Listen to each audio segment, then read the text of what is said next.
మేషరాశి.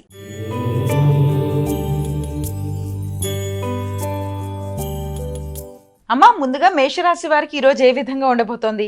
మేషరాశి వారికి ముఖ్యమైన విషయాల్లో సామర్థ్యాన్ని పెంపొందించుకుంటూ, స్నేహ సంబంధాలని అభివృద్ధి పరుచుకుంటూ, వ్యక్తుల సహకారాన్ని సద్వినియోగపరుచుకుంటూ, ముఖ్యంగా మంచి నిర్ణయాలతో, పరాక్రమంతో కొత్త కార్యక్రమాలు చేయడానికి, ఆల్రెడీ మొదలుపెట్టిన కార్యక్రమాలను పూర్తి చేయడానికి, శక్తి వంచన లేకుండా కృషి చేయడానికి ప్రయత్నాలు చేస్తారు.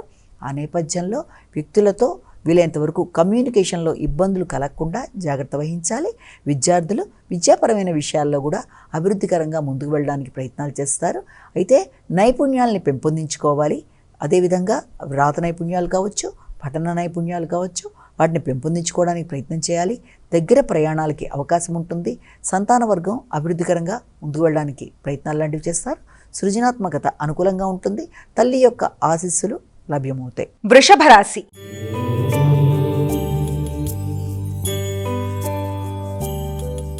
అమ్మా, వృషభ రాశి వారికి ఏ విధంగా ఉండబోతోంది ఈరోజు? వృషభ రాశి వారికి ముఖ్యమైన విషయాలలో వీలైనంతవరకు ఆర్థిక సంబంధమైన విషయాలలో కావచ్చు, అనుకూలంగా తీసుకునే ఏ నిర్ణయంలోనైనా సరే కమ్యూనికేషన్ అనుకూలంగా ఉన్నప్పటికీ కూడా అధిక ఉద్వేగాలతో ముందుకు వెళ్ళడానికి చేసే ప్రయత్నాలు కొంత ఘర్షణాత్మకంగా ఉండే అవకాశం ఉంటుంది. కనుక వీలైనంతవరకు ఈగో ప్రాబ్లమ్స్ రాకుండా కుటుంబ సభ్యుల మధ్య కావచ్చు, అలాగే ఆత్మీయులైన వ్యక్తుల మధ్య గృహ సంబంధమైన అంశాలలో, ముఖ్యంగా స్థిరాస్తులకు సంబంధించిన విషయాల్లో తగిన జాగ్రత్తలతో ముందుకు వెళ్ళినట్లయితే అనుకూలత అనేది ఏర్పడుతుంది.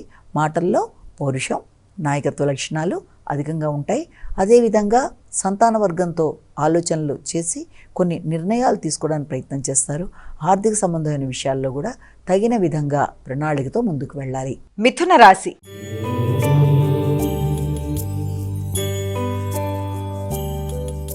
అమ్మా, మిథున రాశి వారికి ఈ రోజు అసలు ఏ విధంగా ఉండబోతోంది? సమయస్ఫూర్తిగా నిర్ణయాలు తీసుకోవడానికి ప్రయత్నం చేస్తారు. చాకచక్యంగా వ్యవహరించి అనుకున్న పనులు అనుకున్న సమయంలో శక్తి వంచన లేకుండా మంచి నాయకుల్లాగా విశేషమైన ఆలోచనలతో ముందుకు వెళ్ళి పూర్తి చేయడానికి ప్రయత్నాలు లాంటివి చేస్తారు. ఆర్థిక సంబంధమైన విషయాల మీద దృష్టి కేటాయిస్తారు. మంచి నిర్ణయాలతో, ఆలోచనలతో వ్యక్తుల సహకారాన్ని సద్వినియోగపరుచుకుంటూ ముందుకు వెళ్ళడానికి ప్రయత్నం చేస్తారు. ఆ నేపథ్యంలో ఆత్మీయుల యొక్క సహకారంతో పాటుగా మీ యొక్క తల్లిగారి ఆశీస్సులు కూడా అనుకూలంగా ఉంటాయి. విద్యాపరమైన విషయాలలో తగిన విధంగా ఏకాగ్రతని పెంపొందించుకుంటూ ముందుకు వెళ్ళి అనుకూలమైన ఫలితాలు సాధించడానికి ప్రయత్నాలు లాంటివి చేయాలి. స్థిరాస్తుల విషయాన్ని ఆలోచనలు చేస్తారు.